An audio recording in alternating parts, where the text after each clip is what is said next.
મિત્રો ચંદ્રની ખગોળીય ઘટનાઓ વિશે સમજીએ। કોમ્પિટેટિવ એક્ઝામમાં આ પ્રકારની ઘટનાઓ અથવા પ્રશ્નો પૂછાતા હોય છે। તો મિત્રો અહીંયા ચંદ્રની મુખ્ય 4 ઘટનાઓ આપણે દર્શાવેલી છે કે સુપરમૂન, બ્લુ મૂન, બ્લડ મૂન અને સુપર બ્લુ બ્લડ મૂન। તો દરેક વિશે મિત્રો આપણે સમજીએ।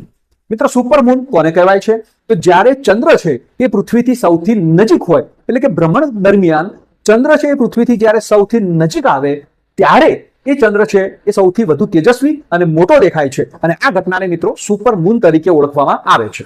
ત્યારબાદ મિત્રો બ્લુ મૂન, જ્યારે એક મહિનાની અંદર 2 પૂર્ણિમાઓ આવતી હોય ત્યારે બીજી પૂર્ણિમા છે એને બ્લુ મૂન તરીકે ઓળખવામાં આવે છે।